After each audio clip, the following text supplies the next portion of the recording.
लेकिन अब चलिए हमारे मेहमानों के पैनल में एक और गेस्ट को करते हैं शामिल, और हमारे साथ जुड़ गए हैं एक और गेस्ट, नीलेश जैन हमारे साथ जुड़े हैं सेंट्रम ब्रोकिंग लिमिटेड से। नीलेश जी, गुड आफ्टरनून, बहुत स्वागत है आपका 18 स्वदेश पर। और 3 बज गए, आधे घंटे का ही समय बचा है, तो एक काम करते हैं, पहले आपके ट्रेड आइडिया समझते हैं, फिर कुछ स्टॉक्स पर आपसे बातचीत करते हैं। Very good afternoon to you. बिल्कुल, देखिए यहाँ पर स्टॉक स्पेसिफिक खरीदारी हमें देखने को मिल रही है, तो खरीदारी पर फोकस है। सबसे पहले जो स्टॉक रडार पर है वो है रैडिको। काफी स्ट्रॉन्ग चार्ट पैटर्न है, लगातार series of high top and high bottom formation बनती हुई नजर आ रही है। काउंटर ने आज फिर से एक नया रिकॉर्ड हाई बनाया, तो रैडिको को करंट लेवल पर या फिर थोड़ी सी डिप पर लॉन्ग करने की सलाह होगी। 3900 प्लस तक के लेवल्स हम यहाँ पर एक्सपेक्ट करके चल रहे हैं। 3775 3775 के स्टॉप लॉस से रेडिको के अंदर लॉन्ग करने की सलाह होगी। 3900 प्लस तक की अपसाइड यहाँ पर देखने को मिल सकती है। एब्सोल्युटली। तो चलिए, रेडिको खतान, ये एक राय इस वक्त स्टॉक स्पेसिफिक रिकमेंडेशन नीलेश जी की तरफ से। और इस बीच लगातार न्यूज एंड फ्लोज जो हमारे स्क्रीन पर आ रहे हैं, ईरान की नेवी की तरफ से ताजा बयान, जहाजों की आवाजाही पर स्ट्रेट ऑफ हॉर्मुज में तय रास्तों से ही जहाज चले। ईरान नेवी की तरफ से इस वक्त ये बयान आते हुए दिख रहे हैं। आपको बता दें कि स्ट्रेट ऑफ हॉर्मुज से जहाजों की आवाजाही पर कल ही हमने देखा था कि खबर और आवाजाही के शुरू होने की खबर आती हुई दिखी थी। राहत की खबर लॉजिस्टिक्स के फ्रंट पर जरूर है, लेकिन चलिए इस पर जो न्यूज एंड फ्लोज आएंगे, हॉर्मुज स्ट्रेट में जहाजों के आवाजाही पर यह खबर आती हुई, और ईरान नेवी की तरफ से बयान है कि तय रास्तों से ही जहाज चले। चलिए क्विकली कुछ और स्टॉक्स पर बातचीत करते हैं। जो न्यूज एंड फ्लोज अपडेट्स आएंगे आप तक हम पहुंचाएंगे जरूर। इंपॉर्टेंट जो होंगी सारी चीजें आपके बीच रखी जाएगी। नीलेश, आपसे इंडिगो पर एक राय मैं जानना चाहूंगी। इंडिगो के स्टॉक प्राइस में आज एक अच्छा खासा एक्शन देखने को मिल रहा है, जबरदस्त तेजी के बीच कामकाज, और इनफैक्ट क्रूड प्राइसेस जो हैं प्री वॉर लेवल्स की तरफ आते हुए दिखे हैं और स्लिप होते हुए दिखे हैं। उसके ठीक बाद हम देख रहे हैं रिलेटेड पार्टिसिपेंट्स, रिलेटेड सेक्टर्स में एक इम्पैक्ट आता हुआ दिख रहा है। इंडिगो की ही अगर बात करें, आज के सत्र में देखिए बढ़िया मजबूती के बीच करीब 5% के गेंस 5439 के लेवल्स स्टॉक चला है। पिछले एक महीने में करीब 20-21% के रिटर्न्स दिए हैं। क्या राय होगी इंडिगो पर? बिल्कुल मानसी, देखिए इस सप्ताह ऑलरेडी मोर देन 8% का उछाल हम देख चुके हैं। स्ट्रक्चर काफी पॉजिटिव है। एक कंसोलिडेशन के बाद काफी अच्छा ब्रेकआउट हमें 5200 के ऊपर देखने को मिल रहा है, तो मोमेंटम के चलते काउंटर में 5600 से 5700 तक की अपसाइड यहाँ पर देखने को मिल सकती है। हालांकि रीसेंट जो मोमेंटम बना है उसके बाद काउंटर थोड़ा सा ओवरबॉट हो चुका है, जिसका मतलब ये कि थोड़ी बहुत प्रॉफिट टेकिंग हम यहाँ पर एक्सपेक्ट करके चल सकते हैं। तो फ्रेश खरीदारी के पर्सपेक्टिव से थोड़ी सी गिरावट का इंतजार कीजिए, उसके बाद फ्रेश एंट्री लेके चल सकते हैं। लेकिन किसी के पास अगर एग्जिस्टिंग लॉन्ग पोजीशन है तो बिल्कुल बने रहने की सलाह होगी। 5250 के स्टॉप लॉस से 5600 और 5800 तक की अपसाइड यहाँ में शॉर्ट टर्म के लिहाज से देखने को मिल सकती है। ओके, तो चलिए ये राय इंटरग्लोब एविएशन पर हमें मिलती हुई 5% के गेंस के साथ नियरली डे हाई पर ये स्टॉक ट्रेड करता हुआ। विजया डायग्नोस्टिक के स्टॉक को पुल अप करें। जिगर, आज सुबह एक ब्रोकरेज रिपोर्ट आई थी विजया डायग्नोस्टिक पर, और रिपोर्ट का ये कहना था कि इनके नए सेंटर, एआई और बढ़ती हेल्थ केयर मांग के दम पर बिजनेस स्ट्रक्चर अच्छा नजर आ रहा है। विस्तार पर भी कंपनी का फोकस है और इसी के चलते यहां से फर्दर अपसाइड दिखेगी। 1400 के टारगेट से रिपोर्ट बता रही थी, और इस वक्त अगर आप देखें विजया डायग्नोस्टिक 1365 के लेवल पर, आज दिन की शुरुआत में 1320 के आसपास था। इसी वक्त हम देख रहे हैं करीब 50 पॉइंट्स के गेंस 4% की तेजी दिखा चुका है। आपकी राय क्या होगी? डेफिनेटली अच्छा खासा मोमेंटम है, बट ओवरऑल पिछले 2-3 महीनों से देखें तो एक रेंज में चल रहा है। हायर लेवल्स पे 1420 है, नीचे में 1250 है। तो जब तक ये रेंज टूटती नहीं तब तक एक नई पोजीशन बाइंग की तरफ बनानी थोड़ी रिस्की लग रही है यहाँ पे। तो as of now higher levels पे अगर किन्होंने बाय करके रखे डाउन साइड में, तो मेरे हिसाब से यहाँ पे आप पोजीशन को होल्ड करें और एक ट्रेल लगाए स्टॉप लॉस का 1300 के लेवल से। जब तक ये चल रहा है तब तक आप स्टॉप लॉस ट्रेल करते रहिए, और एक बार जब भी 1450 ब्रेक होता है तभी हम लोग वापस से रिव्यू करेंगे इसे।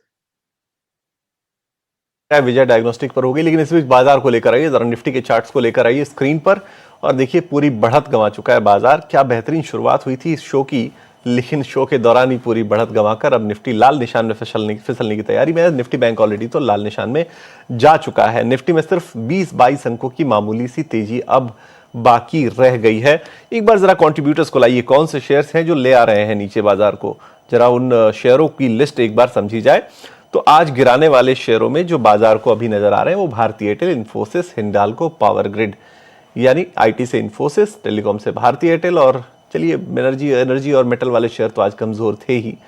और जो दम लगा रहे हैं ऊपर की तरफ वो एमएनएम, मारुति, ये शेयर्स लगा रहे हैं, और इंटरग्लोब, आईसीआईसीआई बैंक में भी तेजी देखने को मिल रही है। लेकिन आज ओवरऑल पलड़ा भारी होता हुआ नजर आ रहा है बेयर्स का, और ठीक है, ये एक्सपेक्टेड था कि आज सेकेंड हाफ में जो है थोड़ी सेलिंग आएगी, क्योंकि लोग अपने पोजीशंस को अनवाइड करेंगे। कोई भी 3 दिन का रिस्क लेना नहीं चाह रहा है, हमारे एक्सपर्ट्स भी लगातार यही चीज कह रहे हैं। तो एक्सपेक्टेड लाइंस पर ही ये बाजार की तेजी हवा होती हुई फिलहाल आपको नजर आ रही है, तो यहां पर आप जरूर रखिएगा ध्यान। लेकिन चलिए आगे बढ़ते हैं और कुछ और स्टॉक्स की करते हैं बातचीत, जहां पे मोमेंटम ठीक ठाक अब भी नजर आ रहा है। और उस स्टॉक्स की लिस्ट में आप देखिए, इंटरग्लोब एविएशन 5400 रुपए के ऊपर अब निकल चुका है। इस पे बातचीत हमने ऑलरेडी कर ही ली है और आपको राय भी इस पे ऑलरेडी मिल चुकी है। देखिए आज एक खेमा एमएनएम फाइनेंस का, एलएनटी फाइनेंस, ये दोनों स्टॉक्स को देखिए आप एक एक करके, ये दोनों स्टॉक्स अच्छे मोमेंटम में आज आपको नजर आएंगे। एनबीएफसी शेयरों में अच्छी खरीदारी थी, हालांकि देखिए बाजार गिरा है, बट एमएनएम फाइनेंस अब भी 4.5% ऊपर आपको नजर आएगा। एलएनटी फाइनेंस भी लेकर आइए जरा स्क्रीन पर, वहां देखिए कितनी तेजी वहां पर भी नजर आ रही है। इन दोनों स्टॉक्स पर एक राय लेंगे, कौन सा स्टॉक इनमें ज्यादा पसंद आता है ये पूछेंगे, और ये सवाल हम पूछेंगे अंशुल जी से। अंशुल जी जरा बताइएगा एक बार, एलएनटी फाइनेंस तो थोड़ा सा प्रॉफिट बुकिंग का शिकार होता हुआ नजर आ रहा है, एमएनएम फाइनेंस अब भी मजबूत है, कौन सा पसंद आता है आपको इन दोनों के चार्ट्स को देखते हुए? सर एमएनएम फाइनेंस ज्यादा पसंद आएगा। एलएनटी फाइनेंस में आज एक ब्रेकआउट बन रहा था, बनते बनते ब्रेकआउट फेल हुआ है towards the end of the session. तो यहाँ पे शायद थोड़ा सा लिक्विडेशन आपको अगले 1-2 हफ्ते 280 रुपीज तक देखने के लिए मिल सकता है। वहीं सामने एमएनएम फाइनेंस में क्लियर कट स्ट्रक्चर पे ब्रेकआउट आ रहा है, 326 रुपए के ऊपर और अच्छा मोमेंटम बनेगा जो 349 रुपीज तक ले जा सकता है, और उसके ऊपर निकलता है तो 369 तक जा सकता है। तो एमएनएम फाइनेंस वॉल्यूम भी अच्छा है, कल भी अच्छा वॉल्यूम था, आज भी अच्छा वॉल्यूम है, दोनों दिन 300% वॉल्यूम राइज है, और स्ट्रक्चर पे ब्रेकआउट सक्सेसफुली रिटेन हो रहा है। तो मैं इसको लेके चलूंगा 369 के टारगेट के साथ, जिसमें 2 से 3 हफ्ता लग सकता है। नहीं, अच्छा, यहां से भी काफी ऊपर के टारगेट अंशुल जी देख रहे हैं, 40 रुपए ऊपर, 10% के आसपास का, 10-12% का अपसाइड देख रहे हैं यहां से। चलिए अच्छा है। अच्छा, एक स्टॉक और एक खेमा ऑटो सेक्टर का, जिसमें भी कमर्शियल व्हीकल, आप देखिए आज जिगर जी काफी बुलिश नजर आए, मारुति भी उन्होंने दिया, एमएनएम भी दिया।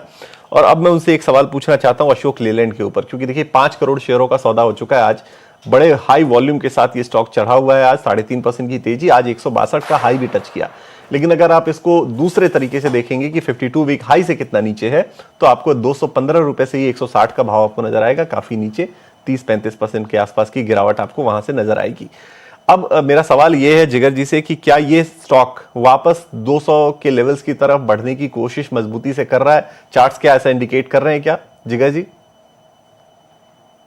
ऑटो सेक्टर में एक अच्छी तेजी आज दिख रही है, बट ओवरऑल अभी भी अशोक लेलैंड का जो स्ट्रक्चर है और जो हिसाब से 200 दिन का एवरेज का प्लेसिंग है, अभी भी प्राइस एक्शन उसी के नीचे है। तो एक बार जो प्रीवियस स्विंग है 166 का है, और साथ में 200 दिन का एवरेज भी 164, 165 है। तो पहले एक बार हम क्लोज होने देते हैं उसके ऊपर, बिकॉज जब तक ये क्लोज नहीं रहेगा जो एवरेज है उसके ऊपर, तब तक इसमें एक रिस्क रहेगा हायर लेवल से प्रॉफिट बुकिंग का। तो एक बार 166 के ऊपर क्लोज होने दे, तभी हम वापस से इसे रिव्यू करेंगे। 167 के ऊपर क्लोज होगा, उसके बाद वापस से रिव्यू करेंगे। आज देखिए ब्लॉक डील्स भी देखने को मिली थी, सुबह मार्केट खुलने के बाद अच्छे खासे बड़े बड़े ब्लॉक डील्स 2 देखने को मिले थे स्टॉक के अंदर। खैर चलिए आगे बढ़ते हैं, और एक छोटे से ब्रेक के लिए यहां पर हमको रुकना होगा, क्योंकि ब्रेक का समय हो चुका है। छोटा सा ब्रेक लेते हैं, वापस आएंगे और अपने तीनों मेहमानों से पूछेंगे कि बीटीएसटी और एसटीबीटी के तौर पर क्या ट्रेड वो हमारे व्यूअर्स को सजेस्ट करेंगे, जो हम मंडे के लिए लेकर जा सकेंगे। छोटा सा ब्रेक, जल्द लौटेंगे।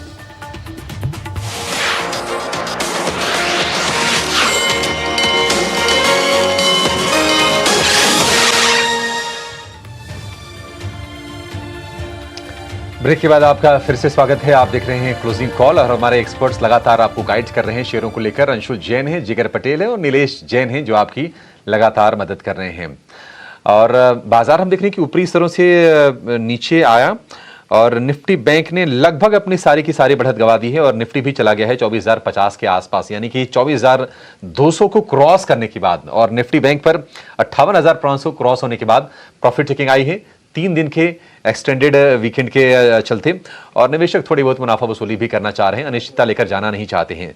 लेकिन एक सेगमेंट जहां पर हम बाइंग देख रहे हैं, हालांकि इंटेंसिटी थोड़ी सी कम है, और वो सेगमेंट है कैपिटल गुड्स का। हालांकि यहां पर भी शेयर हम देख रहे हैं कि ऊपरी स्तरों से थोड़े नीचे आते हुए नजर आ रहे हैं, लेकिन एल&टी का जो शेयर है ये ऑलमोस्ट प्री वॉर लेवल पर पहुंच गया है। 4200 रुपए के भाव आज हमने इसमें देखे, इंट्राडे में 4272 रुपए तक गया था, लेकिन फिलहाल 4218 रुपए के आसपास आपको कारोबार होता हुआ दिखाई देगा। नीलेश भाई, क्या व्यू होगा आपका एल&टी को लेकर? क्या ये जो इंट्राडे में डिप आया है, क्या बाइंग के लिए इस्तेमाल करना चाहिए? कैसा लग रहा है शेयर आपको? वेल अभिषेक जी, देखिए ओवरऑल ब्रॉडर स्ट्रक्चर अभी भी पॉजिटिव साइड में है। ऊपरी स्तरों से आज इंट्राडे में थोड़ी बहुत प्रॉफिट टेकिंग जरूर देखने को मिली है, बट मेरे ख्याल से यहाँ से अगर थोड़ी और डिक्लाइन मिलती है तो एक अच्छी अपॉर्चुनिटी हो सकती है खरीदारी के पर्सपेक्टिव से। अगर थोड़ा सा पोजिशनल नजरिया है तो यहाँ पर 4500 प्लस तक के लेवल्स हमें गोइंग फॉरवर्ड देखने को मिल सकते हैं, बट मेरे ख्याल से थोड़ी सी गिरावट का इंतजार कीजिए। अगर 4100 या 4150 के आसपास आ जाता है तो वहां पर इसका रिवॉर्ड अच्छा हो जाएगा 4000 के स्टॉप लॉस से, तब यहाँ पर लॉन्ग पोजीशन बना के चल सकते हैं। नियर टर्म में 4400 से 4500 तक की अपसाइड हम यहाँ पर एक्सपेक्ट करके चल रहे हैं। ठीक है, ठीक है, ये राय हो गई एल&टी के शेयर को लेकर। तो यहां से नियर टर्म में एक अच्छा ट्रैक्शन बिल्ड हो सकता है शेयर में। एक शेयर मैं जरा उन शेयरों पर ज्यादा फोकस करना चाह रहा हूं जहां पर ऊपरी स्तरों से ना प्रॉफिट टेकिंग आ रही है, क्या एंट्री के मौके बन रहे हैं। उसी कड़ी में एक राय मुझे चाहिए अपार इंडस्ट्रीज के शेयर को लेकर। 3.5% के आसपास की गिरावट और बहुत बेहतरीन रनअप दिखाया है शेयर ने। अंशुल जी, क्या राय होगी अपार industries? Solid company, well diversified, और आज देखिए शुरुआत थोड़ी नरम की, उसके बाद इसमें गिरावट बढ़ गई। अपॉर्चुनिटी कब तलाशनी चाहिए इसमें? सर, रनअप भी काफी हार्ड रहा है पिछले 14 हफ्ते में, नॉन स्टॉप, बीच में 2 हफ्ते पॉज रहा है, बट नॉन स्टॉप रैली रही है 93.73% की। तो हम टॉप जनरली नहीं प्रिडिक्ट करते हैं, बट ट्रेलिंग स्टॉप लॉस बहुत टाइट होना चाहिए आपका। अब इस केस में 15,600 की जोन है जहां पे हम रिव्यू करेंगे। अगर बुलिश एविडेंस मिलता है तो एक बार बाइंग करने की कोशिश करेंगे, और अगर 15,600 के नीचे क्लोजिंग आती है तो एक बार पूरी तरीके से प्रॉफिट बुक करके स्टॉक से एग्जिट कर लेंगे। फिर इसमें एक 50 डे मूविंग एवरेज कैचअप के लिए थोड़ा सा डाउन मूव बनेगा। तो 15,600 का लेवल है जहां पे रिव्यू करेंगे। ठीक है, ठीक है, ये राय होगी। 15,600 वो लेवल होगा जहां पर हम शेयर की फिर से समीक्षा करेंगे अपार इंडस्ट्रीज की। लेकिन चलिए 3:15 हो गए हैं, और ये जान लेते हैं कि हमारे एक्सपर्ट्स की तरफ से सोमवार के लिए कौन सी ट्रेड बीटीएसटी या फिर एसटीबीटी के लिए आपको लेकर जाना चाहिए। शुरुआत आपसे करेंगे जिगर भाई। राय क्या होगी आपकी? कौन से शेयर पर आप बुलिश हैं? कहां पर बीटीएसटी की राय देंगे आप? सिर्फ बीटीएसटी है, एक स्टॉक है NACL industries limited. Weekly structure पे एक इनवर्स हेड एंड शोल्डर बना है, और पिछले वीक में एक अच्छे वॉल्यूम के साथ एक नेकलाइन ब्रेक हुआ था, और करंट वीक में करीबन 220 का टॉप भी लगा है, बट ओवरऑल एक अच्छा खासा पुल बैक हमने कल भी देखा है। तो ओवरऑल एक्सपेक्टेड यही है कि जो हिसाब से डेली और वीकली की RSI का स्ट्रक्चर है, अगेन दोनों करीबन 50 के ऊपर ही है, तो मल्टीपल टाइम फ्रेम का थोड़ा इसमें हेल्प भी मिल रहा है। तो ओवरऑल इसमें बाइंग करने की सलाह है। करंट लेवल से भी बाय करेंगे, 200 तक भी मिला तो भी बाय करना है। 195 के नीचे एक स्टॉप लॉस होगा, और मोटा मोटी 225 226 तक के टारगेट्स हम इसमें देख सकते हैं। ठीक है, 225 226 तक के टारगेट होंगे NACL इंडस्ट्रीज के लिए। फिलहाल 204 रुपए के आसपास के भाव हैं, और 2.25% के आसपास की तेजी आप शेयर में देखेंगे। अंशुल जी, आपका क्या होगा ट्रेड? बीटीएसटी, एसटीबीटी, क्या करना है अभी? सर, बीटीएसटी लेके जाएंगे। एस्ट्रा माइक्रो, इसमें वापस से 5 दिन की टाइट रेंज से ओपन लो के साथ फ्रेश ब्रेकआउट आया है। 1720 रुपए चल रहा है, 1690 रुपए का स्टॉप लॉस रहेगा एस्ट्रा माइक्रो में, और ऊपर 1770 रुपए का टारगेट रहेगा। दूसरा स्टॉक रहेगा आइनॉक्स ग्रीन का, यहाँ पे भी फ्रेश ब्रेकआउट बनते हुए दिख रहा है। 7 दिन की टाइट रेंज कंसोलिडेशन से पहले ब्रेकआउट रीटेस्ट हुआ है, और 10 डे मूविंग एवरेज रीटेस्ट हुआ है। तो आइनॉक्स ग्रीन में भी बीटीएसटी कर सकते हैं 203 रुपए 50 पैसे में। नीचे स्टॉप लॉस 197 का रहेगा, ऊपर में टारगेट 213 रुपए का रहेगा। ठीक है, 197 का स्टॉप लॉस होगा, 213 का टारगेट होगा। एस्ट्रा माइक्रो के लिए 1770 का टारगेट, 1690 रुपए का स्टॉप लॉस। ये 2 शेयर होंगे अंशु जी की तरफ से। नीलेश भाई, आप बताइए, आप भी तो बाइंग ही करेंगे, कौन से शेयर में करेंगे, क्या राय होगी? बिल्कुल अभिषेक जी, देखिए खरीदारी पर फोकस है और mid cap and small cap में अभी भी मुझे लग रहा है कि मोमेंटम जो है कंटिन्यू होता हुआ नजर आ सकता है। तो यहाँ पर वेल्सपन जिसका सिंबल है, इस पर्टिकुलर काउंटर का अगर आप स्ट्रक्चर देखें, लगातार यहाँ पर एक सेक्युलर अप ट्रेंड में काउंटर ट्रेड करता हुआ नजर आ रहा है। आज फिर से एक नया रिकॉर्ड हाई बना है। वॉल्यूम पार्टिसिपेशन काफी अच्छा यहाँ पर देखने को मिल रहा है। तो एक price and volume breakout candidate है। ऊपरी स्तरों पर फर्दर अपसाइड मूव टुवर्ड्स 1500 से 1530 तक की हम एक्सपेक्ट करके चल रहे हैं। तो करंट लेवल पर वेलकॉप को लॉन्ग करने की सलाह होगी। 1415 का स्टॉप लॉस होगा, 1500 और 1530 के टारगेट के लिए। Okay, Welspun Corp. और इसी के साथ हमारे तीनों एक्सपर्ट्स की तरफ से BTST ट्रेड्स, यानी कि यहां से आगे जो कन्विक्शन उन्हें लगता है वो स्टॉक्स उन्होंने आपके सामने रखे। अंशुल, रियल एस्टेट प्लेयर्स में कहीं कोई पसंदीदा स्क्रिप्ट? लोधा डेवलपर्स में आज हम देख रहे हैं अच्छी मजबूती के बीच 1.25% के गेन्स के साथ कामकाज देखने को मिल रहा है। रियल एस्टेट सेक्टर भी दिन के दौरान अच्छा खासा एक्शन दिखाने के बाद अब गेन्स फिजल आउट होते हुए दिख रहे हैं। बिल्कुल, इसमें एक स्टॉक है जहां पे थोड़ा सा रिलेटिव स्ट्रेंथ अभी भी मेंटेन करके चल रहा है स्टॉक, वो है प्रेस्टीज एस्टेट। यहाँ पे एक ब्रेकआउट बना था ट्यूसडे के सेशन में, जो कि टुवर्ड्स द टेल लो जाके क्लोज किया था, और अब सेकंड अटेम्प्ट बन रहा है ब्रेकआउट का। इस बार ऐसा लग रहा है कि ब्रेकआउट सस्टेन होगा। स्टॉप लॉस नीचे में 1495 रुपीज का आ रहा है और ऊपर में जो रेजिस्टेंस है 1640 का आ रहा है। तो 1640 के टारगेट से प्रेस्टीज एस्टेट अगले नेक्स्ट वीक का एक अच्छा विनर हो सकता है, तो इसको बाय करके चल सकते हैं। 1640 का टारगेट रहेगा। ओके, प्रेस्टीज एस्टेट पर ये एक राय इस वक्त मिलती हुई मजबूत है। करीब 1.25% के गेंस के साथ कामकाज जहां पर देखने को मिल रहा है। जिगर जी, पिडिलाइट इंडस्ट्रीज के चार्ट्स को एक बार पुल अप करते हैं और देखते हैं। यहां पर अच्छी मजबूती थी ऊपर, इस तरह से मार्केट की ही तरह थोड़े से गेंस हल्के होते हुए नजर आ रहे हैं, लेकिन अब भी 1.25% के गेंस इंटैक्ट हैं। 1597 के लेवल्स पर स्टॉक में अच्छी मजबूती के बीच कामकाज कायम है। आपकी राय क्या होगी? सिर्फ पीडीलाइट में जो हिसाब से स्ट्रक्चर है और आज जो पिन बार वाला स्ट्रक्चर अप्रोक्सीमेटली आज बना है, ऑलमोस्ट जहां ओपन हुआ था वही क्लोज दिख रहा है। तो मेरे हिसाब से यहाँ पे हायर लेवल्स पे एक बार प्रॉफिट बुकिंग करनी चाहिए और फ्रेश बाय जो है अभी हम नहीं करेंगे, बिकॉज ऑलरेडी काफी बड़ा रन अप हो चुका है। डेली चार्ट पे अप्रैल मंथ से देखे तो करीबन 1300 के लेवल से हम लोग ऑलमोस्ट 1620 तक के लेवल्स देखे, तो एक बार अवॉइड करेंगे और प्रॉफिट बुकिंग ही करेंगे हायर लेवल्स पे। चलिए, प्रॉफिट बुकिंग के ही बारे में सोचना है फिलहाल, इससे दूर रहने की राय पिडिलाइट इंडस्ट्रीज में अवॉइड की सलाह हमें मिलती हुई दिख रही है। नीलेश, क्विकली आपसे यूनाइटेड स्पिरिट्स लिमिटेड USL पर एक टेक जानना चाहेंगे। आज दिन के दौरान मजबूती दिखाने के बाद मिड डे में हमने एक डिप भी देखा और वहां से वापस इस स्टॉक में एक मजबूती तेजी का परफॉर्मेंस देखने को मिल रहा है, क्या राय होगी? देखिए मानसी, काफी अच्छी क्लोजिंग देखने को मिल रही है। काफी लंबे समय बाद काउंटर ने अपने मेजर फॉलिंग ट्रेंड लाइन का ब्रेकआउट दिया है, उसके ऊपर टिकता हुआ भी नजर आ रहा है। और उसके अलावा अच्छी बात ये देखने को मिल रही है कि काउंटर अभी फिलहाल अपनी सारी short term and long term moving averages के ऊपर ट्रेड हो रहा है। तो यस, करंट लेवल पर अगर किसी के पास लॉन्ग पोजीशन है तो बने रहे 1350 के स्टॉप लॉस से। अगर कोई फ्रेश खरीदारी करना चाहता है तो थोड़ी सी गिरावट अगर 1370 के आसपास की मिलती है तो वहां पर खरीदारी करके चल सकते हैं। और यहाँ पे 1450-1500 तक की जोन में काउंटर गोइंग फॉरवर्ड हमें जाता हुआ नजर आ सकता है। चलिए ठीक है, ये राय USL के ऊपर आपको मिल गई है। अच्छा, एक काम करते हैं, 3:22 तो पहले ये जान लेते हैं कि इवेंट्स कौन कौन से हैं अगले हफ्ते के लिए।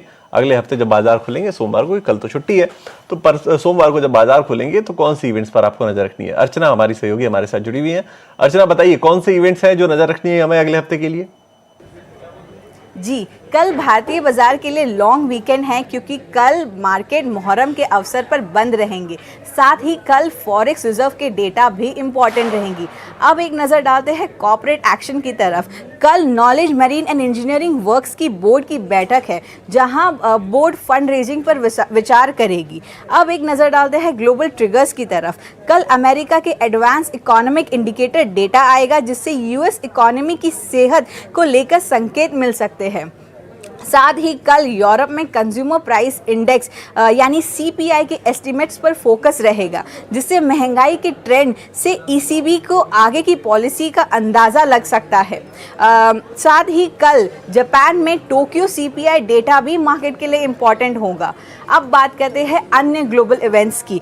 कल यूरोपियन यूनियन के एनर्जी मिनिस्टर्स की मीटिंग भी है। तो ये थे कल के इम्पॉर्टेंट ट्रिगर्स जहां आप नज़र बनाए रख सकते हैं।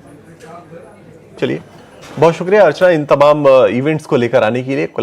सारी चीजें जो है वो कलेक्ट करके आप लेकर आई हैं, बहुत ही बेहतरीन। चलिए आगे बढ़ते हैं और एक स्टॉक लेकर आइए जरा स्क्रीन पर। 197 कम्युनिकेशन पेटीएम का स्टॉक लेकर आइए जरा स्क्रीन पर। 3.5% की तेजी बेहतरीन आपको नजर आएगी। वॉल्यूम भी ठीक ठाक आपको नजर आएंगे, करीब करीब 24 लाख शेयरों के। कल 14 लाख का वॉल्यूम था और आमतौर पे जो मंथली एवरेज वॉल्यूम भी है ना 20 लाख के आसपास का ही है, तो उससे थोड़ा ज्यादा 3 लाख ज्यादा आसपास आपको नजर आएगा। अब मामला ये है ना कि अगर आप इस स्टॉक को देखेंगे ना तो धीरे धीरे चलते चलते ना ये स्टॉक अपने 52 वीक लो से करीब करीब 26-27% ऊपर आ चुका है। 753 का 52 वीक लो था, चलते चलते 1126 के ऊपर आ चुका है। ये हफ्ता अच्छा रहा है इसके लिए और अब जो है वो मोमेंटम आज का 3.5% का है। जरा ये मोमेंटम कंटिन्यू होगा या नहीं, इसे समझने की कोशिश करते हैं जिगर जी से। जिगर, एक बार बताइएगा कि क्या राय आपकी बनती है इसके चार्ट्स को देखते हुए, क्योंकि बहुत ज्यादा परफॉर्म किया नहीं है स्टॉक ने। अगर आप इसके वाईटीडी रिटर्न्स भी देखेंगे तो निराशा ही हाथ लगेगी, 13% के आसपास का नेगेटिव रिटर्न है। पेटीएम में अगर हम आज का सेशन अगर ना देखें तो पिछले कुछ सेशन से कंसोलिडेशन चल रहा था, एग्जैक्टली जो इचिमोकू की फ्लैट लाइन है क्लाउड की वहां पे, और आज हमने 50 दिन की जो सिंपल मूविंग एवरेज है उसी के ऊपर क्लोजिंग भी दे रहा है और इवन मार्केट ने गिव अप किया है, बट ओवरऑल पेटीएम अभी भी डे हाई के पास ही चल रहा है। यहाँ पे जो आरएसआई का स्टेज है अभी 55 लग रहा है यहाँ पे डेली चार्ट पे, और ओवरऑल जो हिसाब से वीकली है, वीकली में भी एग्जैक्टली 50 के पास है। तो कहीं ना कहीं एक्सपेक्टेड है कि ये कंटिन्यूएशन होगा। रीजन ये है कि मेजर जो ओवरली चार्ट पे वॉल्यूम का स्ट्रक्चर बन रहा है, ऑन बैलेंस वॉल्यूम पे वो 50 दिन के एवरेज के ऊपर आया है आज, तो ये मेंटेन होगा अपसाइड ऐसा लग रहा है चार्ट देखकर और वॉल्यूम देखकर। तो मैं यही एडवाइस करूंगा कि करंट लेवल से बाय कर सकते हैं। स्टॉप लॉस 1070 के नीचे होगा क्लोजिंग बेसिस के हिसाब से। पहला टारगेट होगा 1170 का और दूसरा होगा 1220 का। ऑलराइट, तो चलिए ये राय फिलहाल पेटीएम के स्टॉक प्राइस पर हमें मिलती हुई दिख रही है। बाजार क्लोजिंग की तरफ बढ़ता हुआ ऑलमोस्ट 3.5 मिनट बचे हैं, लेकिन स्टॉक वाइज अशोक लेलैंड में अच्छे खासे मूव। नीलेश 4% की तेजी के साथ स्टॉक में अच्छी मजबूती। ऑटो सेक्टर ही अच्छा एक्शन दिखा रहा है, लेकिन अशोक लेलैंड के लिए फंडामेंटल्स भी अच्छे हैं। आज टेक्निकली भी चार्ट स्ट्रक्चर काफी पॉजिटिव नजर आ रहे हैं। बिल्कुल मानसी, देखिए एग्जैक्टली अपने 200 day long term moving average के पास क्लोज करता हुआ नजर आ रहा है जो 161 पर प्लेस है। हालांकि आज की क्लोजिंग काफी अच्छी देखने को मिली है। काउंटर में प्राइस एंड वॉल्यूम ब्रेकआउट के साथ साथ एक शॉर्ट कवरिंग भी देखने को मिल रही है। तो ओवरऑल गोइंग फॉरवर्ड एक शॉर्ट टर्म मोमेंटम के चलते काउंटर यहाँ से 168 से 175 तक का मुंह दिखा सकता है। तो करंट लेवल पर लॉन्ग पोजीशन है तो बिल्कुल बने रहे। 156 का स्टॉप लॉस यहाँ पे रखना होगा 156 रुपए का, और इमीडिएट बेसिस पे 166, उसके बाद 173 से 175 तक की अपसाइड यहां पर एक्सपेक्ट करके चल सकते हैं। स्टोरेज, बैटरीज, अलाइड सर्विसेज से जुड़ी कंपनी अंशुल जी, एक्साइड इंडस्ट्रीज हफ्ते की शुरुआत में चला ये स्टॉक, कल के ट्रेडिंग सेशन में जबरदस्त मूव। आज गेंस फिजल आउट होते हुए करीब 3% के डाउन ट्रेंड्स हैं। गिरावट में कोई रणनीति? बिल्कुल, ये स्टॉक हमने वीक के स्टार्टिंग में भी डिस्कस किया था कि 385 के ऊपर ब्रेकआउट मिलता है 409 रुपए तक का टारगेट रहेगा, जो आज के सेशन में टेस्ट हुआ है। प्रॉफिट बुकिंग आई है, हालांकि प्रॉफिट बुकिंग में बहुत बड़ा वॉल्यूम नहीं है, तो मान के चल रहे हैं कि 385 का लेवल प्रोटेक्ट होगा और सेकंड अटेम्प्ट ये 409 का करेगा। 409 के ऊपर बड़ा ब्रेकआउट प्लेस्ड है, रिएक्शन एकदम नॉर्मल है। नेक्स्ट लेग में 409 निकलेगा, 435 से 445 ये जोन आती हुई दिखेगी। तो स्ट्रक्चर अच्छा है, वापस से 409 अटेम्प्ट होना चाहिए जब तक 385 के ऊपर क्लोजिंग बेसिस पे होल्ड कर रहा है। एब्सोल्युटली अंशुल, जिगर और नीलेश, बहुत शुक्रिया आपका हमारे साथ जुड़ने के लिए और बाजार पर अपना नजरिया हमारे बीच रखने के लिए। Have a nice weekend to all of you. चलिए बाजार की क्लोजिंग की तरफ बढ़ते हैं और